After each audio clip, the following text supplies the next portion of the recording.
Austin, heel.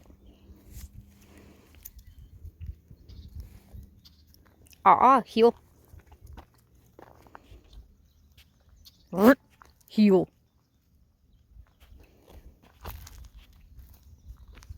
Back. Good. Back. Good. Back. Good. Back. Good. Austin, heel. Heel. Heel. Good. Good, heel.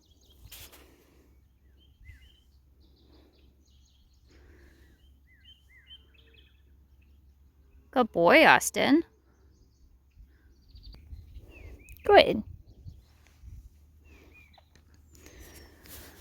This is the start of our structured heel walk, and we're starting off with wild rabbits, just to make it fun.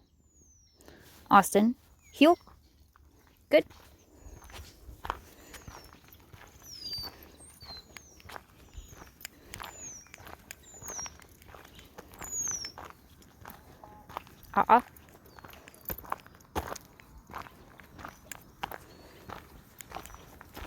Austin is on a hands-free leash so that my arm can still be in a sling.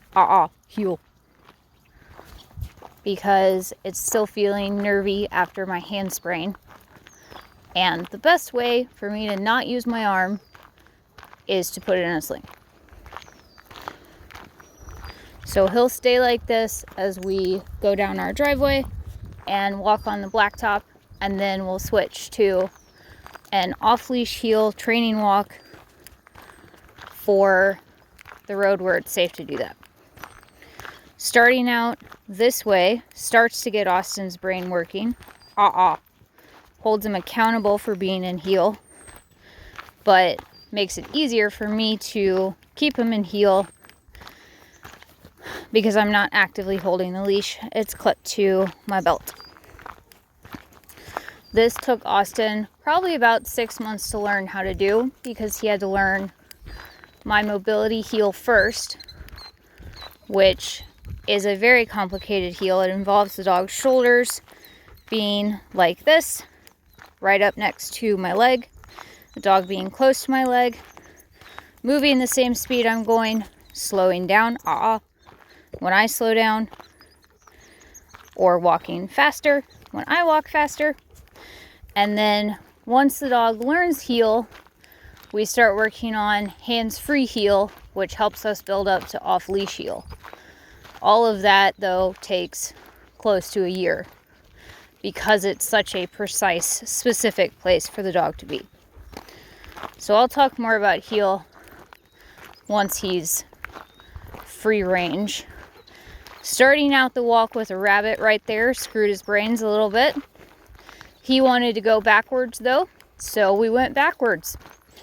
And then he didn't want to go backwards, so we went backwards a little bit more. And then reset heel. And sometimes you just got to do weird creative stuff like that. Good boy. Good.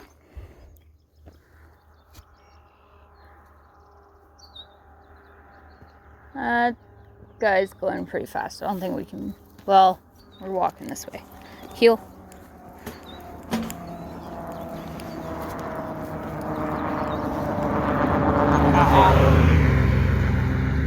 In a hands-free heel, it is Austin's job to stay in the right position, and it's my job to give him verbal corrections and the occasional leash correction if he needs it, if he deviates. Hi guys.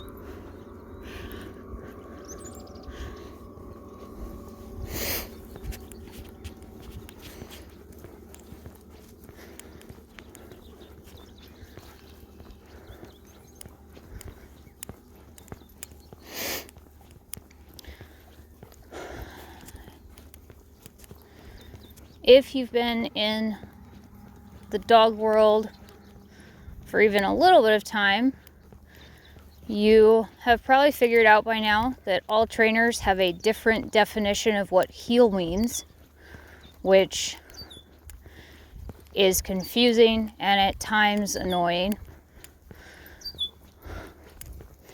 But the reason each trainer has their own definition of heel is because each trainer has different ideals, what they want a life with the dog to look like, what they believe owners' lives should look like with their dogs, what they feel is the simplest to teach people, or what is needed for a specific job.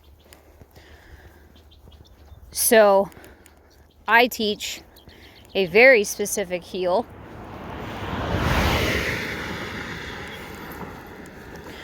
because I'm teaching Austin, or Austin's done training, but my dogs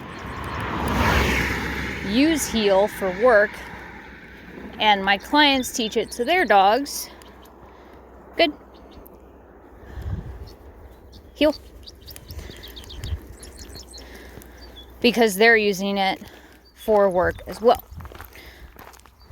I call this a mobility heel because I use it for emergency bracing to prevent falls, counterbalance assistance to help with stabilizing the handler while walking, and both of those things need the dog to be exactly this close so that if I wobble to the left, if my arm weren't in a sling, I would be able to rest my hands on his shoulders. He would immediately go into a proper bracing stand, and I either wouldn't fall over or I would be able to fall over more slowly and carefully so as to limit hurting myself.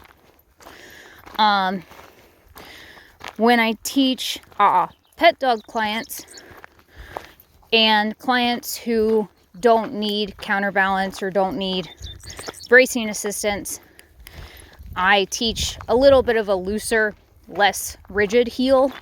The dog is roughly in this position, but it's okay if the dog's a little further out or a little bit ahead or slightly behind the owner's leg. But since they're not relying on that dog for their safety because of a disability that causes falls, the dog's shoulders don't need to be right underneath that person's hand.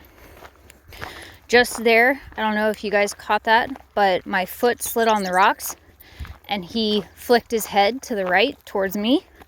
That was him checking in with me to see if he was going to need to do an emergency brace, because often that's what happens first, is he hears rocks sliding and then I go down. But I didn't need help, and so he just kept healing. We're going to go ahead and switch to off-leash heel, and I'm going to show you how I do that. But first we're going to check in and see if he's paying attention. He is not. Fantastic.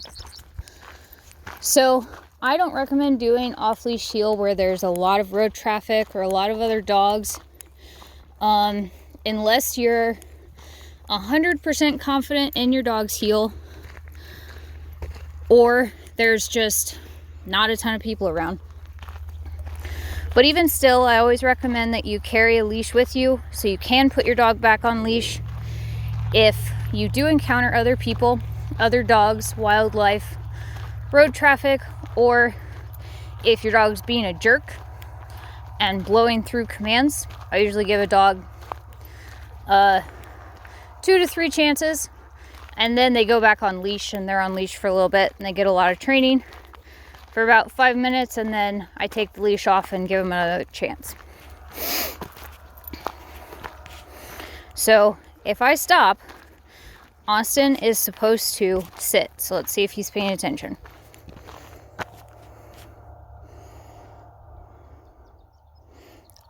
Heel.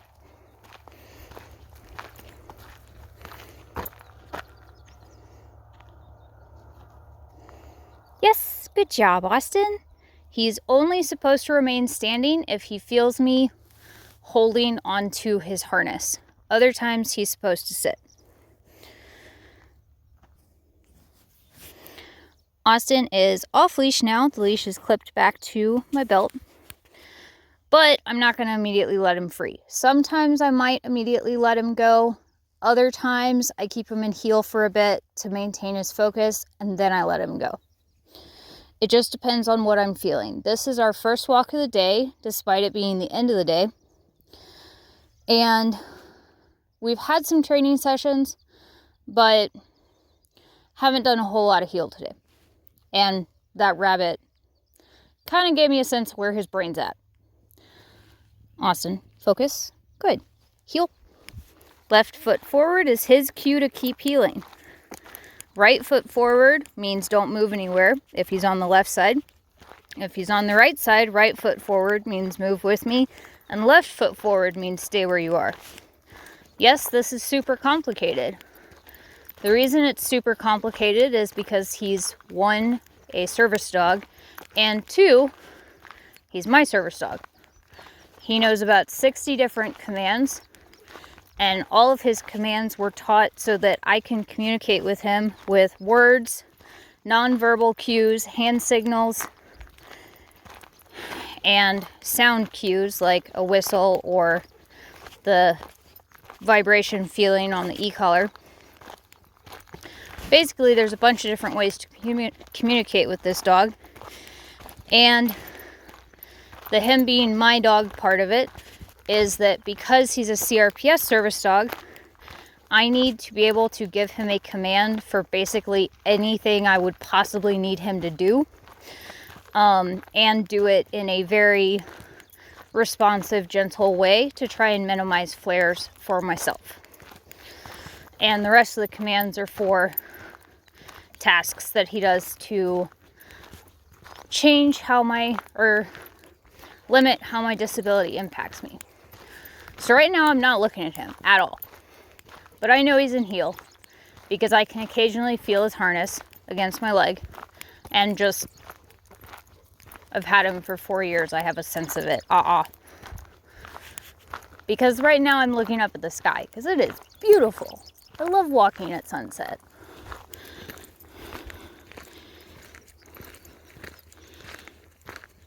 I like off-leash heel because I get distracted like this. So I'm going to check in and do a few exercises with him and off-leash heel before I let him go. Austin, star. Good. Star. Good. Star. Good. Star. Good boy. Stop. Good. Back. Good. Back. Good. Back. Good. Stop. Side. Good. Side. Good. Port. That was confusing. You're right. Pass. Good. Pass. Good boy. Forward. Good. Sit. Good boy. Austin, down. Good boy.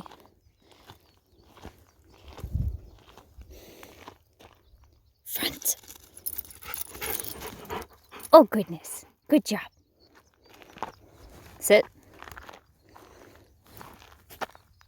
Heel.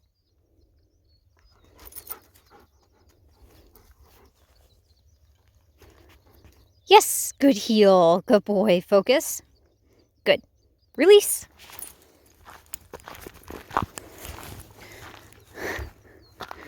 Okay, right hand cue. Release. There we go. Let's go, buddy. So now he's free to sniff and wander as he pleases. I'll give him how much time he gets free. Always kind of depends on the vibe that I get from him. And I know that sounds super vague, but if I can tell right from the start that my dog is not trying very hard and is very energetic and very squirrely, then their free times might be super short or non-existent. Like I might set out to do an off-leash walk and then they're too squirrely, and so it turns into an on-leash walk that focuses on basic leash manners and paying attention, or turns into let's do some sits, let's do some downs, let's do some recalls. Just there, he checked in with me and he didn't get any feedback, so he knew it was okay to keep going. The general rule here is that when he's off leash on this road, if a car comes or randomly another person is walking on this road, which almost never happens, then he has to recall to heel or front. And usually if it's like a big truck or a tractor or car, I clip him back to me just for safety precautions. But if it's just a person, I'll have him just sit or stand and heel and wait until we're a distance away from them again.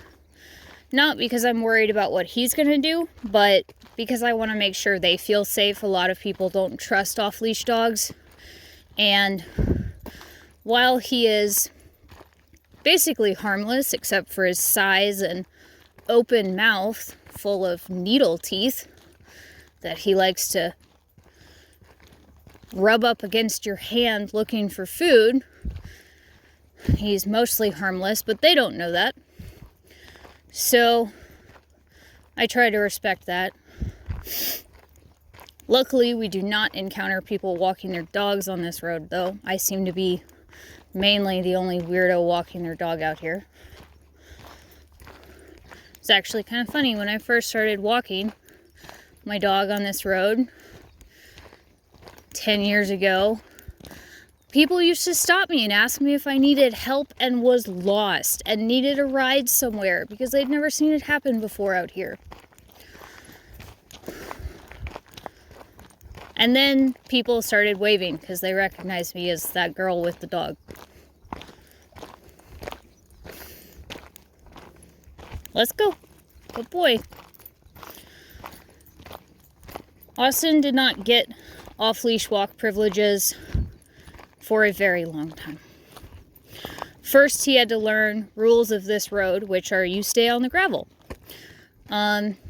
I taught that with first a 6-foot leash, and then when he was ready, a 15-foot leash, where I could give him the illusion of freedom without actually setting him free, like I'm doing now. If he went towards the side ditches, he got a verbal correction. If he kept going, he got a deeper verbal correction, followed by a leash correction. If he really kept going, we upped it to the e-collar. I do use the e-collar. I do teach my dogs how to accept it. I incorporate it into training. I teach my clients how to use it. But I try not to rely on it as the end-all be-all, because there are enough days where I cannot physically put on the collar or press the remote buttons due to my disability. I would much rather have a dog that I know for certain will listen to my voice cues and body signals, good boy, than 100% relying on the e-collar for off-leash reliability. Austin, front. Front. Front. Good. So it's really important to me that when Austin come to front, he be mostly between my legs and not off to the side, because it's really easy with the level of precision I expect and look for in my dog to help keep me safe from CRPS flares, that if he starts to come to front here, it very quickly devolves into, am I coming to front or am I coming to heel? And I want those to always be different. Focus.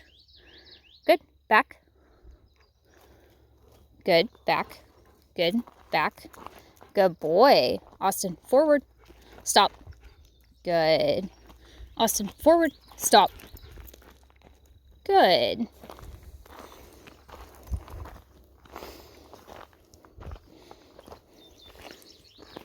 Good boy. Let's go. Good boy. When I do my off-leash walks, I include a little bit of training here and there to make sure he's still paying attention, and so that he stays responsive to me when he is off-leash. And if there's any command that he gives me he's slow to do, or he does sloppily, then I know it's something, I file it away as something we need to work on more, so that ideally happens less. Good boy.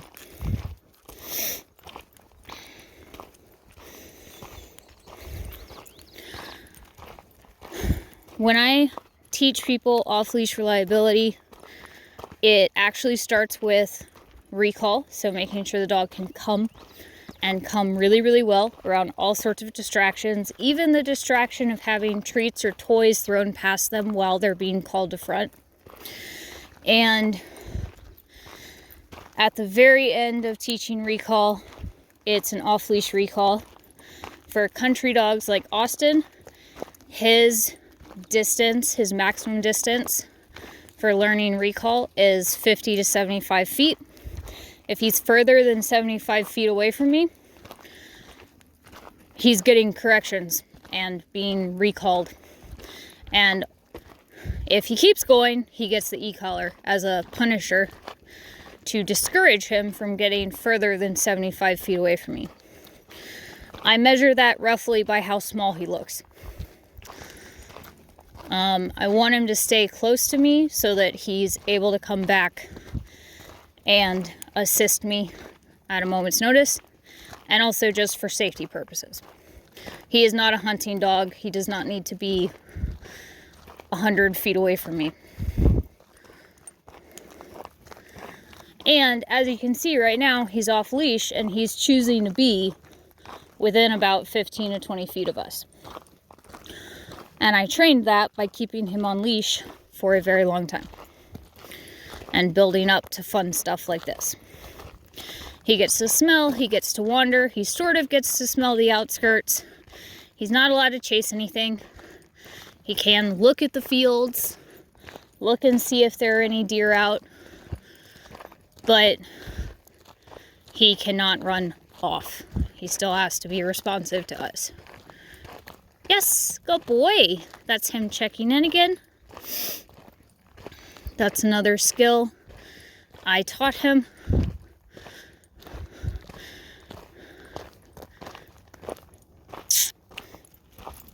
Good boy. If he pauses too long like that, one of us gives him an incentive to move forward. My husband snaps to break his focus on something. I usually kiss him ahead or give him the vibrate function. We got a car coming. Austin, front. Good. Austin, heel. Good. Sit. Good.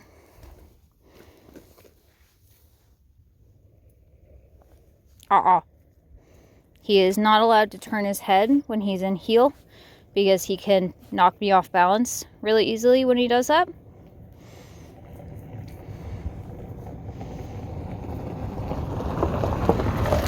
That he can do, but turning to look backwards is not allowed.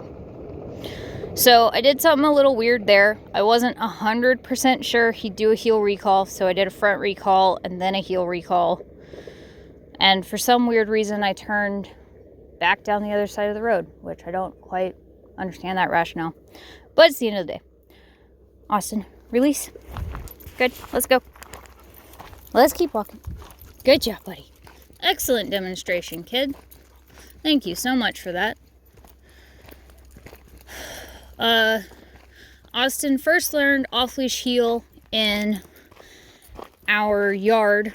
Well, no. First he learned off-leash heel in our house, where it was a very controlled environment and short distances. And then he learned it in our yard, not in our driveway. We only let our dogs off-leash in the driveway up to a certain point, and then the leash is always on so that they learn an invisible fence that they are not allowed to go past.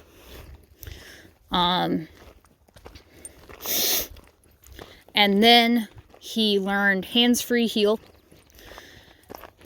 And then he started taking short off-leash walks where he'd be off-leash heel for a few steps, on-leash heel, or dragging a leash on walks. And we built up to this. And it was actually only recently that he started having the bandwidth to do off-leash heel in public. I don't really need him to do off-leash heel in public. He sees a road dinosaur.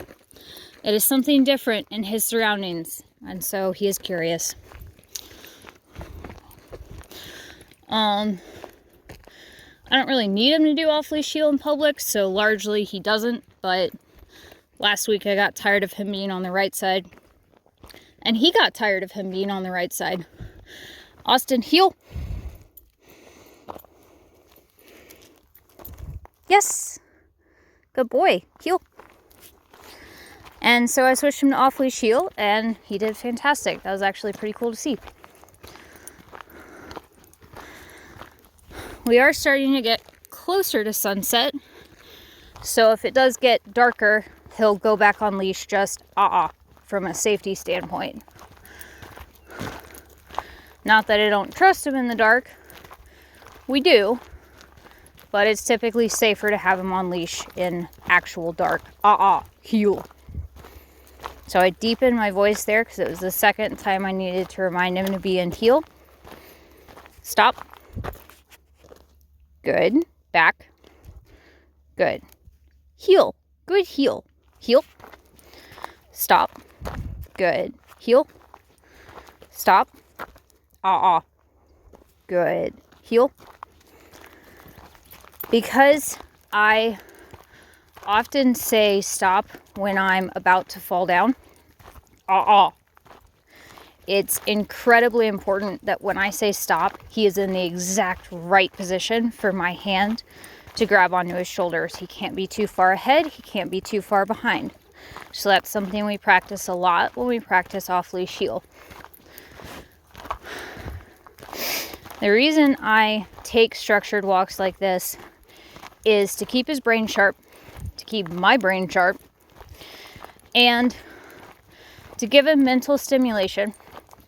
And because since I lead an unusual work from home life and cannot drive, he isn't in town as much as other service dogs might be.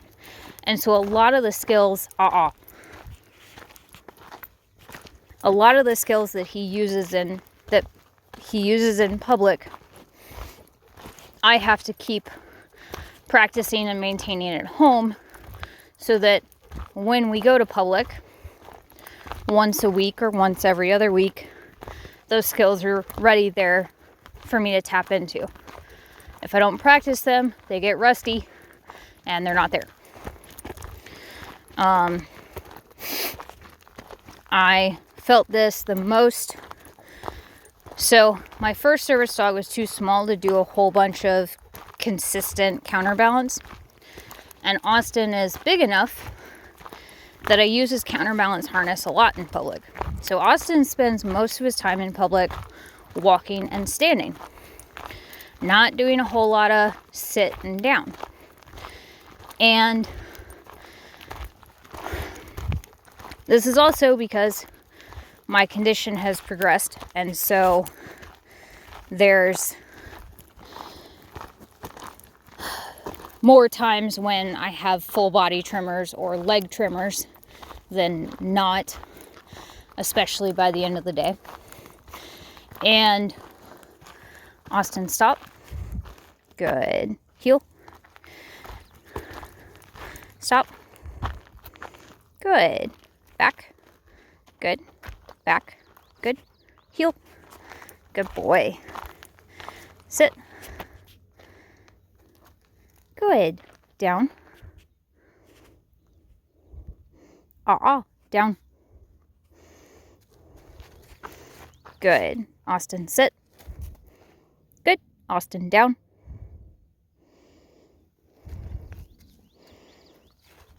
Good.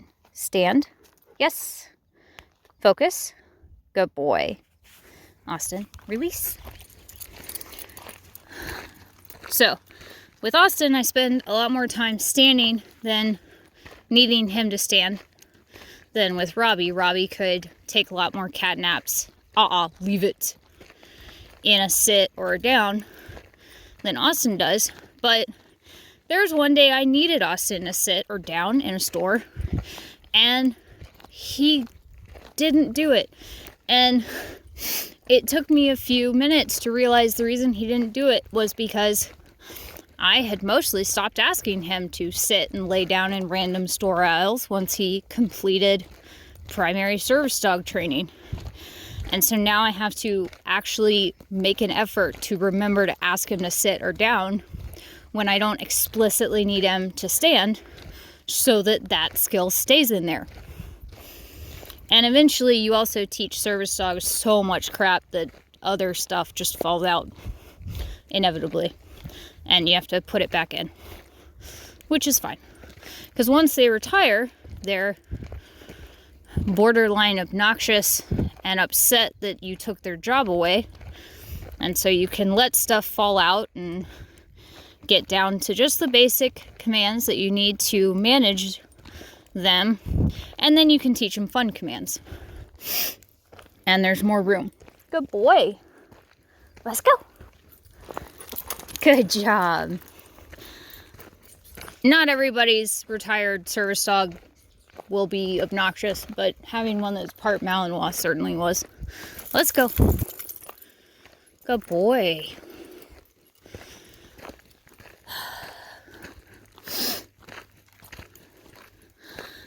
Also, partly why I only did one walk today was because this walk is about 2 miles long, and figured it would be a good evening walk with it being cooler. And oh, the wind, that's right. This morning was obnoxiously windy, and we think I have trigeminal neuralgia in my face now too, and so wind is more painful than it used to be. So we stayed inside all day and then did this in the evening. But 2 miles is good for me. Austin would prefer if we took 5-mile walks every single day, but that's not happening. He's doing a really good job tonight. Once we got past the rabbit, he's doing a good job. Now, we do have a consistent known problem with him. He goes faster and further on the way home than on the way out.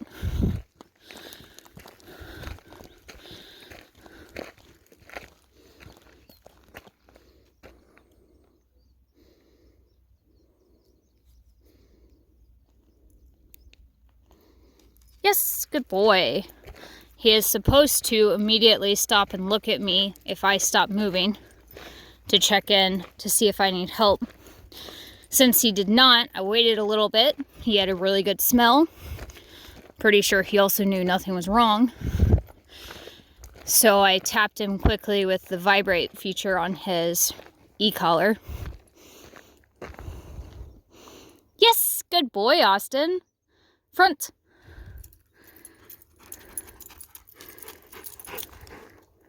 Good boy. Release. I didn't have to call him back to front, but he was a little far out.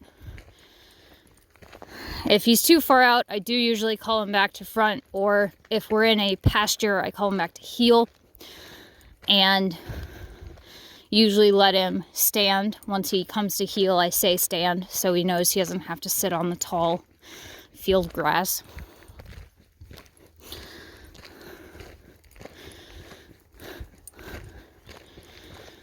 So yeah, this is what a combination structured heel, off-leash heel, training walk, and off-duty, off-leash walk look like for Austin. If you have any questions about this walk, what I did in it, how I trained this, or if you'd like to train this to your dog, please comment or use the link in the description to book a one-on-one training session with me. I cannot promise that we will be able to teach you off-leash walks in one session, because like I said, it did take, even for my pet clients, it'll still take several months just the way that I teach.